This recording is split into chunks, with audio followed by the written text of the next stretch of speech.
Mukunda jewellers మొట్టమొదటి factory outlet లో long హారాల పండుగ. ఈ ఆఫర్ నవంబర్ 8 నుండి 16 వరకు.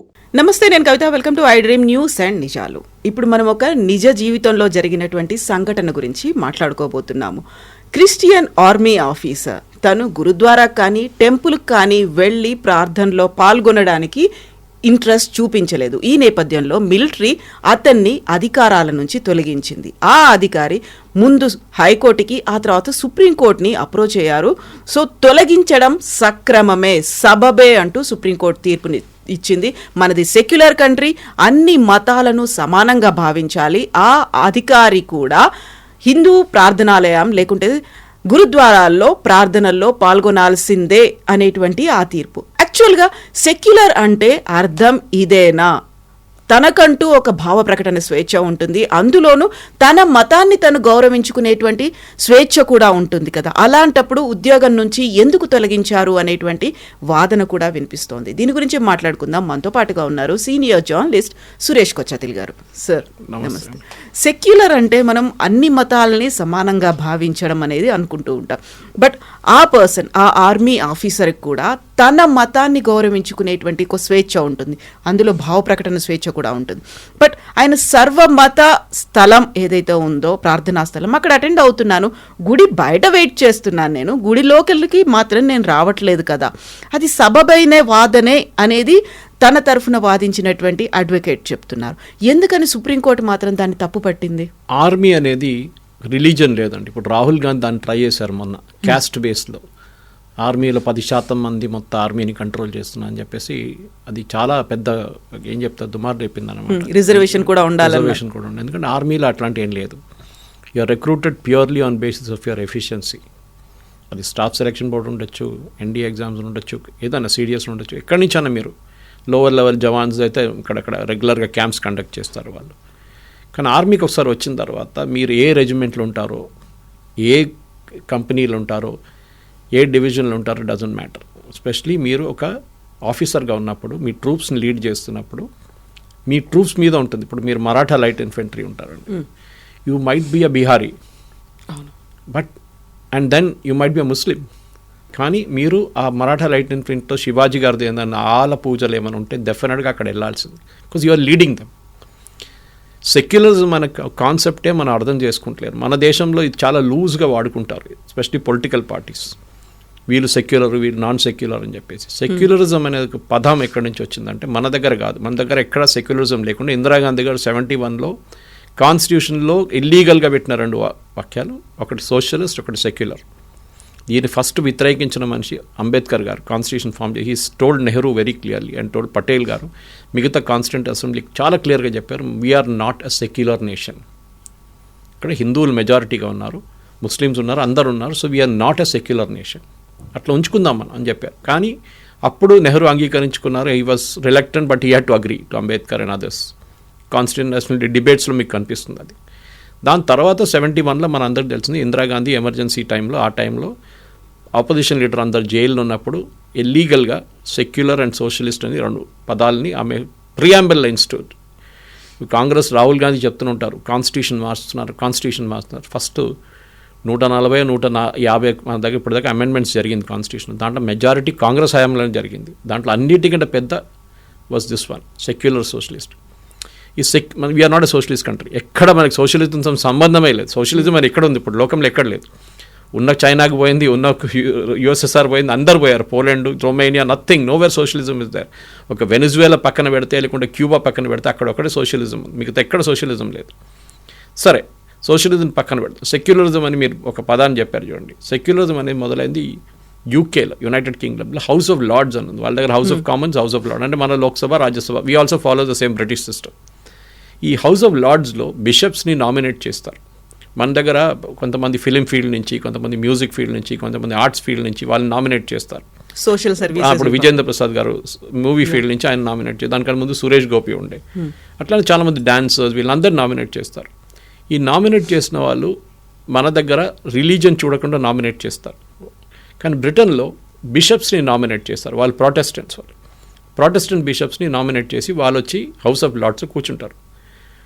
వాళ్ళు అక్కడ వచ్చి ఎస్పెషలీ లేట్ 19th centuryలో వాళ్ళు చాలా ప్రాబ్లమ్స్ క్రియేట్ చేయడం మొదలుపెట్టారు గవర్నమెంట్కి. ఏ బిల్ తీసుకొచ్చినా దాన్ని వ్యతిరేకించడం, దాని మీద డిబేట్లు చేయడం, లేనిపోయిన దాని మీద వెళ్ళి ఒక్కొక్క కామెంట్ కొట్టడం మొదలు పెడితే లాస్ట్ అక్కడ ఉన్న గవర్నమెంట్కి చిరాకు వచ్చేసి వాళ్ళు లాస్ట్ అన్నారు, don't get in to this. Government నడిపేది మా పని, మిమ్మల్ని నామినేట్ చేసాం, మీరు అక్కడ కూర్చోండి, చెప్పాల్సింది చెప్పేసేయండి. దాని తర్వాత చాలా మటుకు డిబేట్స్ జరిగిన తర్వాత గవర్నమెంట్, యూకే గవర్నమెంట్ ఒక చట్టం తీసుకొచ్చారు, బ్రిటిష్ గవర్నమెంట్. ఏంటంటే చర్చ్కి స్టేట్కి సంబంధం లేదు, మీ పని మీరు చేసుకోండి, చర్చ్ మా పని మేము చూసుకుంటాం, పొలిటిక్స్ మీరు రెండిట్లో కలవకూడదు ఎక్కడ అని చెప్పి. So they came to an agreement like that. వాళ్ళ పని వాళ్ళు చూసుకుంటే వీళ్ళ పని వాళ్ళు చూసుకుంటారు. That is secularism. దట్ చర్చ్కి స్టేట్కి కనెక్షన్ లేదు. మన దగ్గర ఎండోమెంట్స్ డిపార్ట్మెంట్ అని సెటప్ చేసి ఉంటారు ఇక్కడ గుళ్ళంతా. It's illegal. ఎందుకంటే మనకి వీఆర్ సెక్యులర్ స్టేట్ ఉన్నప్పుడు మీరు ఎండోమెంట్స్ డిపార్ట్మెంట్ ఎట్లా పెడతారో, ఓన్లీ ఫర్ హిందూస్. ముస్లిమ్స్కి వకఫ్ బోర్డు అంట, కానీ వకఫ్ బోర్డు మీద గవర్నమెంట్కి ఎంత కంట్రోల్ ఉందండి? క్రిస్టియన్ ఇన్స్టిట్యూషన్స్ మీద ఏమైనా కంట్రోల్ ఉందా గవర్నమెంట్కి? ఏదైనా బాడీ ఉందా? ఏం లేదు. కానీ వాళ్ళకు కూడా ఫండ్స్ ఇస్తారు గవర్నమెంట్. ఇక్కడ ఎండోమెంట్స్ నుంచి ఉన్న టెంపుల్ నుంచి ఉన్న ఫండ్స్ గుంజుకుంటారు, హుండీల నుంచి, మిగతా ప్లేస్ నుంచి. సో ఎండోమెంట్స్ అనే కాన్సెప్ట్ ఇట్ సెల్ఫ్ ఇస్ తప్పు. ఎందుకంటే state should not get in to religion. వాళ్ళ పని కాదు అది. ట్రస్టో బోర్డో ఎవరో నడిపించుకుంటారు అది. కానీ దాంట్లో కూడా అవకతవకలు జరిగినాయి, కొన్ని కరప్షన్ అని చెప్పేసి వచ్చి టేక్ ఓవర్ చేస్తారు. కానీ పర్పెచ్యుటీగా పెట్టుకోకూడదు till the end of it. Anyway, coming back to this debate. ఈ కేసులో క్రిస్టియన్ ఒక ఆయన తమిళనాడు నుంచి, హీ వాజ్ అన్ ఆఫీసర్. ఆయన ఒక కమాండ్ చేస్తున్న Sikh brigade, Sikh light infantry. వాళ్ళ గురుద్వారా ఉంది. వాళ్ళకి ఎట్లా అంటే మన దగ్గర సండే ఒక గురుద్వారాకి వెళ్ళడం చాలా నార్మల్. మొన్న కూడా నేను ఈఎంఈ గురుద్వారాకి వెళ్ళాను. ఆ రోజు ది వాజ్ ఐ థింక్ గురు తెగ్ బహదూర్ అనుకుంటా, ఆయన గురు గోవింద్ సింగ్తో ఆ రోజు ఇది ఉండే యానివర్సరీ ఉండే. సో ఆ రోజు వెళ్ళాను. అక్కడ మీకు చూస్తే తెలిసిపోతుంది, చాలామంది నాన్ సిక్ చాలామంది వస్తున్నారు. హిందువులు అయితే వస్తారు, కానీ ఈవెన్ అదర్స్ వర్ కమింగ్. చాలా క్లియర్గా తెలిసిపోతుంది మనకి. ఎందుకంటే వాళ్ళు కమాండింగ్ ఆఫీసర్స్ లేకుంటే వాళ్ళు సీనియర్ ఆఫీసర్స్ ఉంటారు, వాళ్ళు వస్తారు, డెఫినెట్గా వస్తారు, వచ్చి మాథా టేక్ చేసి వెళ్ళిపోతారు వాళ్ళు. కానీ నేను చెయ్యను అని చెప్పి ఈయన బయట నిలబడుతున్నానంట. వీళ్ళ దాంట్లో దీక్షాంత్ పరేడ్ అని ఒక పరేడ్ ఉంటుంది ఆర్మీలో. అంటే మీరు పాసింగ్ అవుట్ లాగానే దీక్షాంత్ పరేడ్లో హిందూ ప్రీస్ట్, ముస్లిం మౌల్వీ, క్రిస్టియన్ పాస్టర్, ఇంకా సిక్ గురుద్వారా నుంచి ఒక సిక్ చత్తేదారు ఉంటారు. వీళ్ళు నలుగురు లైన్లో నిలబడి వాళ్ళ పుస్తకాలు చేతులు పట్టుకుంటారు. And every soldier who passes by దాని మీద సెల్యూట్ చేసి వీల్ టేక్ అ శపత్. ఇది నార్మల్ థింగ్. సో ఆర్మీలో ఈ 4 రిలీజన్స్ ఆర్ రిప్రజెంటెడ్. కొన్ని చోట్లలో సర్వధర్మస్థల్ అని సెటప్ చేశారు. అంటే అక్కడ ఏంటి, సర్వధర్మస్థల్లో ఒక మాస్క్ ఉంటుంది, ఒక చర్చ్ ఉంటుంది, ఒక టెంపుల్ ఉంటుంది, ఒక గురుద్వారా చిన్నగా కట్టుకుంటాం. మన దగ్గర ఈఎంఈలో ఉంది, ఏఓసీలో కూడా ఉంది, ఇక్కడ సికింద్రాబాద్ మేము వెళ్తుంటాం అక్కడ కూడా. కానీ దట్ డజంట్ మీన్ దట్ మీ గురుద్వారా ఒకటే ఉన్న స్థలంలో మీరు వెళ్ళారని చెప్పి ఎక్కడ రాసి పెట్టలేదు. So this guy was disagreeing with that. So వీళ్ళేం చేశారంటే ఆర్మీ పాస్టర్ని పిలిపించారు. వాళ్ళ దగ్గర ఒఫీషియల్గా పాస్టర్లు ఉంటారు. నేను చెప్పాను కదా, దీక్షాంత్ పరేడ్లో అంతా పార్టిసిపేట్ చేస్తారు, ప్రేయర్స్ చెప్పడానికి వాళ్ళు వస్తారు. షిప్ లాంచ్ చేసినప్పుడు వీళ్ళందరూ వచ్చారు, 4 వచ్చి నేవీ షిప్ అంతా లాంచ్ చేస్తారు. They will be there for the prayers అని పిలిచి అడిగారు, మీ రిలీజన్లో ఎక్కడైనా ఇట్లా చెప్తున్నారా అంటే ఆయన చెప్పారు, nothing like that. You can always participate in anything. ఇప్పుడు మనం కూడా ఒక మస్జిద్కి వెళ్తాం, అప్పుడప్పుడు వెళ్తుంటాం. లేకుంటే గురుద్వారా అయితే చాలా కామన్. ఈవెన్ క్రిస్టియన్ మనం పెళ్లికి వెళ్తున్నప్పుడు, మిగతా కానీ సెరమోనియల్ సర్వీస్కి వెళ్తున్నప్పుడు, మెమోరియల్ సర్వీస్, చర్చ్ కూడా వెళ్తాం మనం. దిస్ నో, ఎవరిని ఆపరు. సరే, ముస్లిం మస్జిద్లో మహిళల్ని కొంచెం స్పేస్లో వాళ్ళని రానియరు, అది that is the part of their ruling. Just like ఇప్పుడు అంటారు శబరిమలలో ఉందంటే, Sabarimala is a different thing, దీన్ని కలపక్కర్లేదు. ఎనీవే, ఈ కేసులో అడిగి ఫస్ట్ వాళ్ళు సీనియర్స్ పిలిపించారు. ఈజ్ ఓన్లీ అ లెఫ్టినెంట్ అని పిలిచి చెప్పారు, లెఫ్టినెంట్, సబ్ లెఫ్టినెంట్, ఇట్లా చేయకూడదు, you are not suppose to do this is army rule. ఎప్పటి నుంచో సంవత్సరాల నుంచి మన దగ్గర ఉన్నాయి. జేకబ్ అని చెప్పి we had general also, major general, lieutenant general. మన దగ్గర ముస్లిం జనరల్స్ ఉన్నారు చాలామంది మన దగ్గర. ఇట్లాంటి అన్ని ప్లేసెస్లో ఉన్నప్పుడు మీరు ఎందుకు ఇట్లా చేస్తున్నారు? And I will always go back to Simon ఎక్షా, technically అ పార్సీ, కానీ he was commanding a Gorkha brigade, Gorkha rifles. And ఆయనకి వాళ్ళ కంప్లీట్ కల్చర్ నేర్చుకున్నాడు ఆయన. He was with them, he to speak Nepali చాలా మటుకు ఫ్లూయెంట్గా. అట్లాంటి మనిషి కూడా మీరు ప్రాబ్లం లేకుండా ఆయన మొత్తం నడిపించినప్పుడు వీళ్ళకేంటి ప్రాబ్లం? ఇది ఆర్మీలో రిలీజన్ తీసుకురాకండి. ఇది రాహుల్ గాంధీ స్ట్రాటజీ. ఇది రిలీజన్ తీసుకొచ్చి ఆర్మీని కూడా డివైడ్ చేయడం అనేది, క్యాస్ట్ బేసిస్ కానీ ఏదని. ఇప్పుడు చాలామంది అంటారు క్యాస్ట్ ఆర్మీలో లేదా అంటారు, ఉంది. For example Rajputana rifles, Bihar regiment, Madras regiment, Mahar regiment, వాళ్ళ వార్ క్రైస్ కూడా ఉంటుంది. భారత్ మాతాకి జై ఒకరు, జై గోర్ఖాలి అని చెప్పి గోర్ఖా రైఫిల్స్ది, అట్లాంటి చాలా ఉన్నాయి. ఛత్రపతి శివాజీ మహారాజ్కి జై మరాఠా, దుర్గామాత, అన్ని డిఫరెంట్ వార్ క్రైస్ ఉంటుంది. దానికి ఒక బ్యాటిల్కి వెళ్తున్నప్పుడు సిక్ లైట్ ఇన్ఫంట్రీది, సశ్రీయకాల్ వాళ్ళది ఉంటుంది, జై బోలో, అక్కడ they all have war క్రైస్, different war క్రైస్. ఇట్లాంటి పరిస్థితులు, ఇట్లాంటి ప్లేస్లో ఒక క్రిస్టియన్ ఆఫీసర్ వచ్చి నేను గురుద్వారా లోపల వెళ్ళానంటే వాట్ ఈస్ ఇట్ అండి? జో బోలే సోనిహాల్ సశ్రీయకాల్ వాళ్ళది ఒక క్రై ఉంది వాళ్ళది. నేను వెళ్ళను, నేను అక్కడ బయట నిలబడతాను, నేను లోపల వెళ్ళను, గర్భగృహ లోపల వెళ్ళను, నేను ఇక్కడే ఉంటానంటే వాళ్ళ గురుగన్ సాహిబ్ అక్కడే ఉంది కదా, that's kept there right there itself. మీరు ఎందుకు అంగీకరించట్లేదు అని చెప్పి చాలా మటుకు వాళ్ళు పిలిపి మాట్లాడారు డిఫరెంట్ లెవెల్స్లో. ఈయన ఎక్కడనే ఆయన అంగీకరించట్లేదు, నేను చేయను. సో ఆర్మీకి ఒక డిసిప్లిన్ ఉంటుంది, ఆ డిసిప్లిన్లో ఆయన ఫాలో కాకపోతే కోర్ట్ మార్షల్ చేస్తారు. And court martial is a very serious process. Basically అక్కడ ఒక జడ్జ్ ఉంటారు, అడ్జుటెంట్ ఉంటారు వాళ్ళ వైపు నుంచే, దెన్ డిఫెన్స్ లాయర్ కూడా ఈయన పెట్టుకోవచ్చు, ఇంకొకటి ఆర్మీ ఆఫీసర్ ఉంటారు అందరు, and then the prosecutor.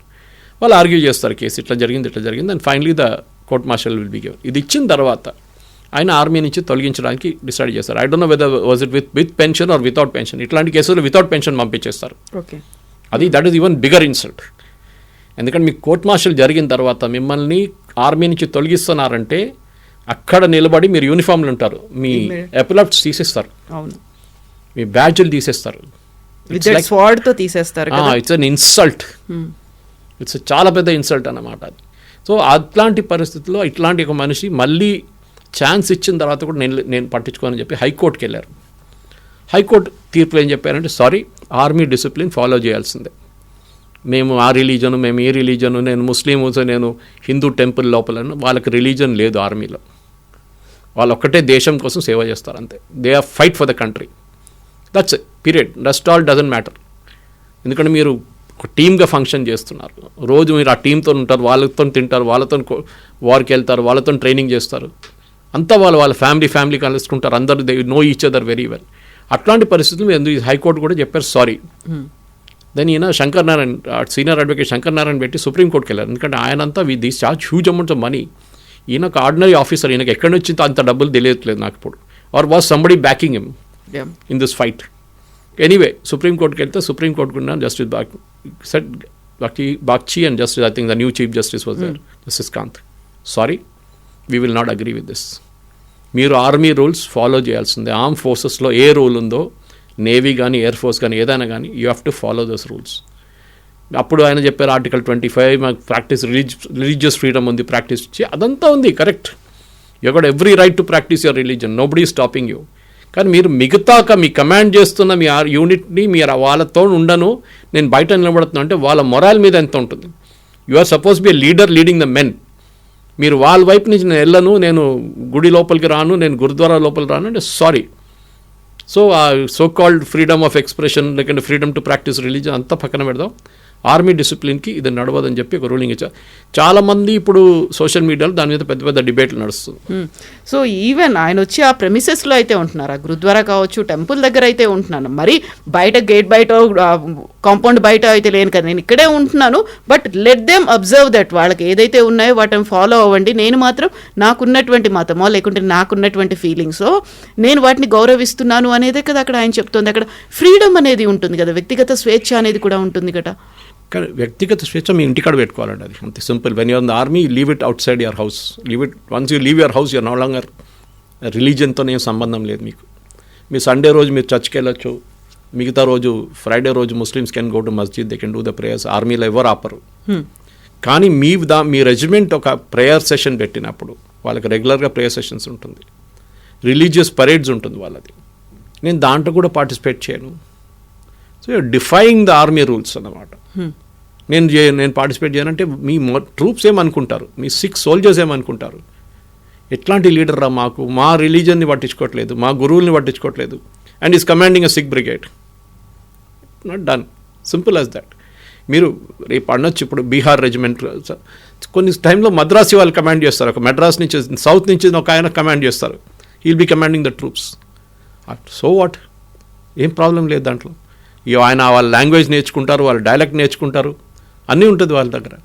Same thing Maratha infantry might be commanded by Bengali, no problem. కానీ మీరు రిలీజియన్ తీసుకురాకండి దాంట్లో. ఇన్ఫ్యాక్ట్ ఈయనని ఒక చండీగఢ్లో ఉన్న పాస్టర్ దగ్గర తీసుకెళ్లారు, ఆర్మీ కాకుండా మిగతా పాస్టర్ దగ్గర తీసుకెళ్ళి ఆయన అడిగారు ఆర్మీ వాళ్ళు, like a question answer session. ఈయన ఇట్లా అంటున్నారు, మీరేమంటారు అంటే హీ ఆల్సో సెడ్ సర్వధర్మస్థల్లో ఎక్కడో కానీ రిలీజియన్ అనేది మీరు తీసుకురాకండి, you have to be with your troops. వాళ్ళ లీడర్ మీరు, you have to lead them by example. ఇట్లాంటి పనులు చేసి నేను రిలీజియన్ తీసుకురావడం అనేది ఆర్మీలో చాలా dangerous. It's a good sign. చాలా మంచి పని చేశారు సుప్రీంకోర్టు కూడా, దట్ ఇక్కడే ఆ డిబేట్ బంద్ చేసేసారు వాళ్ళు. రాహుల్ గాంధీ తీసుకొచ్చిన కామెంట్లు అంతా అక్కడే ఆగిపోయింది. ఇప్పుడు Rahul Gandhi cannot also say, ఇప్పుడు రేపు ఒక స్టేట్మెంట్ ఇస్తారా? ఇన్ఫ్యాక్ట్ ఈ సోషల్ మీడియాలో నడుస్తున్న కొన్ని కామెంట్లు చూస్తే బాధ అనిపిస్తుంది మీకు. Today morning I was reading lot of comments on Malayalam websites, Malayalam social media హ్యాండిల్స్లో విపరీతంగా తిడుతున్నారు సుప్రీంకోర్టుని. అది ఎట్లా అవుతుంది, మా రిలీజన్ చాలా ఇంపార్టెంట్. మీ రిలీజన్ మీ ఇంటికాడ పెట్టుకోండి, మీరు ప్రైవేట్ సెక్టర్లో పనిచేస్తే ప్రాబ్లం లేదు. But once you come to an armed forces, అది పోలీసు ఉండొచ్చు, ఎక్కడైనా ఉండొచ్చు. ఇప్పుడు హైదరాబాద్లో ఒక కాంట్రవర్సీ నడుస్తుంది. ఎగ్జాక్ట్లీ, నేను అదే అడగబోతున్నాను. అయ్యప్ప స్వాములు వాళ్ళు ఇప్పుడు గడ్డం పెంచుకుంటున్నారు, సరిగా దువ్వుకోవట్లేదు, మాల వేసుకుంటున్నారు, డ్రెస్ కోడ్ మార్చిపోతున్నారు, అండ్ షూ లేకుండా వస్తున్నారు. ఒకవేళ నిజంగానే అయ్యప్ప మాల వేసుకోవాలి అనుకుంటే యూ టేక్ లీవ్ అనే మాట చాలా క్లియర్గా చెప్పేశారు. దీనికి 2 పర్స్పెక్టివ్స్ ఉంటుంది. ఒకటి, గడ్డం పెంచుకోవడం అనేది ఎసెన్షియల్ రిలీజా కాదా అని చెప్పి సుప్రీంకోర్టులో ఎప్పటి నుంచో నడుస్తుంది, ఎసెన్షియల్ రిలీజియస్ ప్రాక్టీస్. చాలామంది అంటారు మేము గడ్డం పెట్టుకోకూడదని చెప్తే సిక్ వాళ్ళు ఎట్లా గడ్డం పెట్టుకుంటున్నారు, వాళ్ళు టోపీ హెడ్ గేర్ ఎట్లా వేరేసుకున్నారు అనమాట, పగడి ఆ టర్బన్ ఎలా పెట్టుకుని వస్తారు, వాళ్ళకెందుకు అలౌ చేస్తున్నారు, మాకెందుకు, వాళ్ళు కడా వేసుకుంటారు, ఓకే, వాళ్ళకి ఒకసారి కీర్పన్ పెట్టుకుంటారు, వాళ్ళు ఎట్లా అలౌ చేస్తున్నారంటే సుప్రీంకోర్టు కూడా వాళ్ళ చాలా జడ్జ్మెంట్ మన కాన్స్టిట్యూషన్లో కూడా చెప్పారు చాలా మటుకు. ఎసెన్షియల్ రిలీజియస్ ప్రాక్టీస్ 6కి 5 concepts are compulsory for them. వాళ్ళు వైలేట్ చేయలేరు అది. కానీ మీకు ఇది ఎసెన్షియల్ రిలీజియస్ ప్రాక్టీసా కాదా అని క్వశ్చన్ వస్తుంది. ఇన్ఫ్యాక్ట్ కవిత గారు మీరు సర్ప్రైజ్ అయిపోతారు, కేరళలో చాలామంది అక్కడ అయ్యప్ప దీక్ష తీసుకుంటున్న వాళ్ళు, నాకు తెలిసిన వాళ్ళు చాలామంది ఉన్నారు కేరళైట్స్. వాళ్ళు ఎప్పుడు ఇట్లాంటి చెప్పులు లేకుండా ఆఫీస్కి వెళ్ళడము అని చేయరు. బ్లాక్ ప్యాంట్ వేసుకుంటారు, బ్లాక్ షర్ట్ వేసుకుంటారు, that is a part of it. ఇక్కడ కూడా నేను ఒకసారి ట్రాఫిక్ రూల్ చేసినప్పుడు అయ్యప్ప దీక్షలో ఉన్న కొంతమంది కానిస్టేబుల్స్ని చూస్తుంటాను, ఒక బ్లాక్ షాల్ వేసుకుని ఉంటారు, కానీ మిగతా అంతా దేని నార్మల్ డ్రెస్ అనమాట. ఎక్కడ మనం చెప్పట్లేదు that you have to wear this dress అని ఎక్కడ చెప్పట్లేదు. సరే అది ఉందిలే, బికాజ్ ఐఎమ్ ఆల్సో మలయాళీ. నాకు అయ్యప్పది I was secretary of Ayyappa temple Bolarum, చాలా సంవత్సరాల నుంచి అక్కడ సెక్రటరీగా ఉన్నాను. ఉంది, రూల్స్ ఉన్నాయి. గడ్డం పెంచుకోకూడదు, షేవ్ చేయకూడదు, నాన్ వెజ్ తినకూడదు, అన్నీ చాలా మటుకు ఈవెన్ ఇంట్లో గురించి కూడా తినరు. ఎందుకంటే suppose the women are not of that particular, అప్పుడు ఆ డిస్పెన్సేషన్ లేవున్నప్పుడు మీరు బయట నుంచి భిక్ష చేసుకుంటారు, అక్కడ తింటారు. మీరు గుడికి వచ్చి అన్నప్రసాదం కానీ అన్నదానం తీసుకుంటారు. ఇదంతా కరెక్టే. కానీ మీరు ఒక యూనిఫామ్డ్ ఫోర్స్లో ఉన్నప్పుడు, బహుశా ఇక్కడ నేను బీజేపీ వాళ్ళతో కొంచెం డిఫర్ అవుతాను. ఓకే, మీరు యూనిఫామ్లో ఉన్నప్పుడు మీరు you to follow the rules of the game. మీరు ఒక పని చేయొచ్చు, నన్ను ఒక నెల కోసం 1.5 నెలకి కంట్రోల్ రూమ్లో పెట్టుకోండి, నేను అక్కడ ఆన్ డ్యూటీలో ఉంటాను, but I will work from the control room or any desk job. Okay, అది వేయొచ్చు మీరు. అట్ ద సేమ్ టైం నేను ఇక్కడ చూసాను హైదరాబాద్లో, and that is where the BJP argument is very strong. కొంతమంది ముస్లిం కానిస్టేబుల్స్ని వాళ్ళు గడ్డం పెంచడానికి అలౌ చేస్తున్నారు. You cannot do that. మీరు ఏదో ఒక రూల్ మీద స్టిక్ ఆన్ చేయండి. ఓకే, ఓవర్లీ చెప్పు లేకుండా రావడం, ఎస్ దట్ ఇస్ ఒక యూనిఫామ్ ఫోర్స్కి అది కాకపోవచ్చు. ఇప్పుడు పిల్లలు కూడా మీరు చూస్తుంటారు కొన్ని స్కూల్స్లో పిల్లల్ని అలౌ చేయాలని చెప్పారు. యూనిఫామ్, ఇప్పుడు హిజాబ్ ఇష్యూ వచ్చినప్పుడు అదే వచ్చింది. ఎసెన్షియల్ రిలీజియస్ ప్రాక్టీస్ కాదని సుప్రీంకోర్టు కూడా చెప్పారు హిజాబ్ ఇష్యూ. స్ప్లిట్ జడ్జ్మెంట్ వచ్చింది, దాని తర్వాత అక్కడే ఆగిపోయింది అది. కానీ కర్ణాటక హైకోర్టు జడ్జ్మెంట్ ఇప్పుడు కూడా ఇట్ స్టిల్ స్టాండ్స్. అండ్ కేరళలో ఒక ముస్లిం జడ్జి ఇచ్చిన ఆర్డర్ కూడా ఉంది that hijab is not an essential religion practice. ఎక్కడ చెప్పట్లేదు, మీరు వేసుకోకపోతే you will not be a Muslim అని ఎక్కడ చెప్పట్లేదు ముస్లిం అమ్మాయిల దగ్గర. బట్ ఇప్పుడున్నది ఈ డిస్ప్యూట్లో ఈ పర్టికులర్ క్రిస్టియన్ ప్రీస్ట్ నుంచి మన హైదరాబాద్ పోలీస్కి వచ్చినప్పుడు సేమ్ పాయింట్ అప్లైస్. సుప్రీంకోర్టు చెప్పింది అదే పాయింట్ ఇక్కడ కూడా అప్లై అవుతుంది. Because you are a armed force. Police కానివ్వండి, పారామిలిటరీ ఫోర్స్, సిఆర్పిఎఫ్ కానివ్వండి, మిగతా ఎక్కడ వెళ్తే కానీ మీకు ఇది అలౌడ్. మీరు అడుగుతారు అప్పుడు నేవీలో గడ్డం పెంచుకుంటారు కదా ఆఫీసర్లు అంటే, that is because that is the part of the culture. ఎందుకంటే when they are at sea వాళ్ళకి షేవ్ చేయడం అని చాలా కష్టం అక్కడ, especially if are in submarine, మీకు స్పేస్ ఉండదు అసలు. సో వాళ్ళని they allow them to wear the beard పెట్టుకుంటారు వాళ్ళు. మిగతా వాళ్ళకి చాలా స్ట్రిక్ట్ రూల్స్ ఉన్నాయన్నమాట. సో ఎస్, శబరిమల దాంట్లో ఉన్న క్వశ్చన్ ఇప్పుడు వీళ్ళు కూడా అడగొచ్చు, కానీ వీళ్ళు సుప్రీంకోర్టుకి వెళ్తే సుప్రీంకోర్టు ఇదే రూలింగ్ చెప్తారు. బికాస్ ఆర్మ్డ్ ఫోర్స్ ఉన్నప్పుడు you are a part of a uniformed force, to be more precise, you have to follow the law. ఎవరైనా కానివ్వండి, any person can be there. మీ can be a general or you can be a jawan, you have to follow the rule. మీకు దాని నుంచి మీకు ఇంతకు వీళ్ళ దాంట్లో బడాఖానా అని చెప్పి ఒక కాన్సెప్ట్ ఉంటుంది, పెద్ద ఒక లంగర్ పెడతారు వీళ్ళు. అక్కడ కూడా దే హ్యావ్ ఆల్ రిలీజియన్స్. ఒక ప్రేయర్ ఉంటుంది, అందరు వస్తారు, నలుగురు వచ్చి మళ్ళీ ప్రేయర్ చెప్తారు, ఒక్కొక్క సెంటెన్స్ చెప్పేసి వాళ్ళు వెళ్ళిపోతారు. ఈ ప్రాక్టీస్ ఆర్మీలో ఎప్పటి నుంచో ఉంది. బ్రిటిష్ వాళ్ళ టైం నుంచి కూడా they never interfered with our religious things. అలా దాన్ని పక్కన పెట్టేస్తారు, that is your part of the thing. But ఇది మిస్యూజ్ చేయడం అనేది definitely it is not allowed. ఒక అట్లాంటి యాటిట్యూడ్ ఉండకూడదు. నేను Christian, so I won't go into gurdwara. Sorry, మీరు కమాండ్ చేయకపోతే, మీరు ఆ ట్రూప్స్లో లేకపోతే యు ఆర్ ఆల్ రైట్. కానీ మీరు ఒకసారి కమాండ్ చేస్తున్నప్పుడు you are a part of the team, you are leading the team and you have to lead by example. అంటే మీరు ఫాలో చేయాల్సింది, దాంట్లో ఏ ఎక్స్క్యూజ్ లేదు. Yes, bold and interesting updates, developments చాలా ఉంటాయి ఇంకా. ఎందుకంటే ఇది మీరు ఇప్పుడు యూకే ఎగ్జాంపుల్ తీసుకోవచ్చు, యూఎస్ ఎగ్జాంపుల్. వాళ్ళకి చాప్లైన్ ఉంటారు ఆన్ బోర్డ్, ఎయిర్క్రాఫ్ట్ క్యారియర్ మీద చాప్లైన్స్ ఉంటారు వాళ్ళ దగ్గర. ఇప్పుడు వాళ్ళు ఈవెన్ ఇండియన్ చాప్లైన్స్ తీసుకొచ్చారు, ఇండియన్ ప్రీస్ట్ని తీసుకొచ్చారు దానిపైన. ఎందుకంటే చాలామంది ఇండియన్స్ మౌల్వీలు తీసుకొచ్చారు, ముస్లిమ్స్ ఉన్నారని చెప్పేసి. You can have your prayer, ఇక్కడ ఎవరు ఆపట్లేదు. కానీ మీరు ఒక లీడర్గా ఉన్నప్పుడు then you can't do all these things. That is the most important thing. నేను వెళ్ళను, నేను రాను. నేను ఎన్నో గుళ్ళు ఉన్నాయి మన ఈఎంఈ సికింద్రాబాద్ వైపు, మా దగ్గర 6 or 7 ఉన్నాయి. దాంట్లో ఒక గురువాయూరప్పన్ టెంపుల్ ఉంది అండ్ ఈఎంఈ గురుద్వారా ఉంది. And both look very similar, చూడడానికి ఒకటేలాగా ఉంది చూడడానికి. అది కాకుండా 3 other temples are there, 3 temples ఉన్నాయి. అక్కడ వస్తున్న చాలామంది జవాన్ యంగ్స్టర్స్ కూడా మాకు తెలిసిపోతుంది, they are not all Hindus, but వాళ్ళు అదే రిలీజియస్ ప్రాక్టీస్ ఫాలో చేస్తారు. అక్కడ వస్తారు, వాళ్ళు కూర్చుంటారు, పూజ చేస్తారు, వెళ్ళిపోతారు. And talking of jawans, not officers కూడా వస్తారు దాని తర్వాత. సో అట్లాంటి పరిస్థితుల్లో ఒక ఎక్సెప్షన్ ఇవ్వడం అనేది it's not possible. And supreme court తీసుకున్న చాలా మంచి నిర్ణయం.